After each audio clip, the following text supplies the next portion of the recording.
Sonic the Hedgehog 2 is Sonic's second installment in the Sonic the Hedgehog series. I can confidently say that without a doubt, Sonic 2 is one of the games of all time. Even though I don't think it's the greatest Sonic game ever, it did establish a standard for Sonic games for many years to come. Sonic 2's predecessor, Sonic 1, would not only change Sega's history, but video game history as a whole. Before Sonic 1, Sega owned about 10% of the video game market, but after Sonic 1, Sega owned 55%.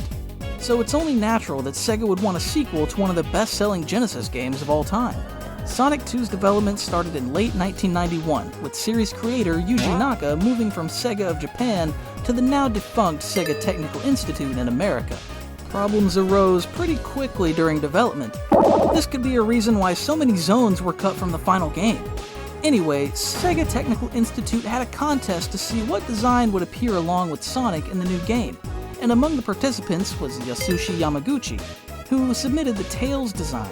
Time travel was discussed for Sonic 2, but as you know, that was implemented in Sonic CD, Sega of Japan's quote-unquote Sonic 2. The game's reception was positive, scoring averages of 90%. This was a general improvement from its predecessor. With shorter levels and better level progression, this game seemed to be the perfect sequel. But as time goes on, opinions start to shift. Well, not everyone's, mainly mine.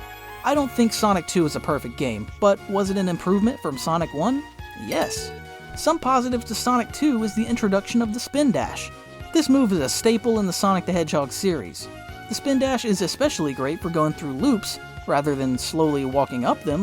I also like the addition of 2 acts instead of 3. This makes the game go by a bit quicker, and the harder levels are less tedious because you only have to play them twice. Another pro is you get to play as Knuckles with the Sonic & Knuckles cartridge, which is cool because you won't chuckle. Some cons I have are the special stages. First off, I think the end goal ring from Sonic 1 is way better due to the fact that it makes the Chaos Emerald progression way slower. Hell, in Sonic 2, you can be Super Sonic in the second zone. Lastly, as a Sonic veteran, Half-Pipe sucks. After the 4th Emerald, it gets pretty frustrating. I don't know why this became a staple in the franchise. Emerald Hill, or as I like to call it, Green Hill 2, is an awesome first stage. This zone is overall good and is one of the better aspects of Sonic 2. Chemical Plant Zone is one of the more memorable parts of Sonic 2, due to me feeling anxiety for the first time. Sonic is even faster here than at any other zone in the game. So fast, in fact, the camera couldn't handle his speed and he sadly clips through the wall. I think this stage's skill ceiling is high, but not Marble Zone level of high. The hardest parts are the underwater platforming and the boss fight, but only when it's your first time playing. Aquatic Ruin is one of the stages of all time. I don't necessarily hate it, but I don't necessarily love it. I hate how the arrows blend into the background, or how Grounder just pops up from out of nowhere. For a water stage, it's terrible. You'll be in the water for 2 seconds and come back up. And when you're in the water, you're just doing mind-numbing platforming. Is it better than Labyrinth? Yes. But is it a good stage? No. And the boss for this level is the most time-consuming thing ever. Next is Casino Night Zone. This zone is kinda like your Starlight Zone. It's a chill zone, and it would make you feel better from playing the mind-numbingly boring Aquatic Ruin Zone. The only problem I have with this zone is the collision, but it's pretty normal for these types of zones. The boss is god-awful, so basically you're in a pinball machine and Eggman is attacking from above with an electricity mobile? Anyways, he can go down to attack you or drop out a red ball that explodes. The main problem is he takes like a million hits. Next is Hilltop Zone. This stage utilizes a lot of gimmicks like the seesaw, rising lava, and the moving platform. This zone could be seen as a follow-up to Marble Zone with similar bosses and the addition of lava. It's like Marble Zone and Green Hill had a baby. Next is Mystic Caves, and I want to start off by saying I don't like this zone.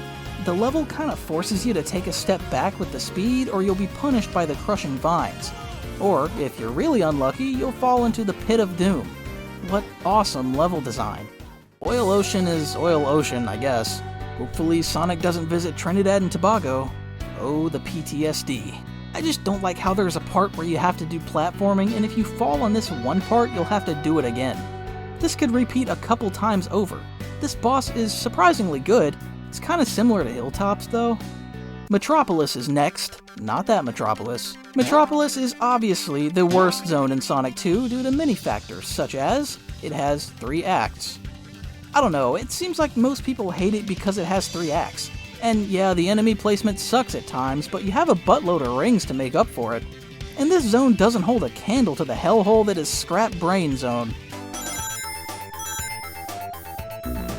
This zone should have been shown as a quote-unquote final zone due to the high intensity. Sky Chase. Wow, this seems so fun. The level is mediocre at best and is really slow. Winged Fortress is an okay stage. The only thing I could remember is Tails' Sacrifice, and the level cheating me over and over. The final zone, Death Egg Zone. The bosses here are hard at first, but once you get the hang of things, they're way easier, especially Mecha Sonic.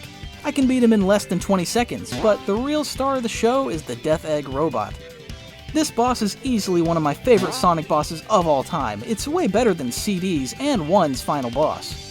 My heart is always pumping when fighting him due to the fact my ring count is 0. When you get the final hit, it feels so satisfying. And yeah, that's my review of Sonic 2's levels. Do I think it's the best Sonic game? No. Do I think it's the worst? Not even. Sonic 2 was my first Genesis game ever, so I do still hold this dear to me.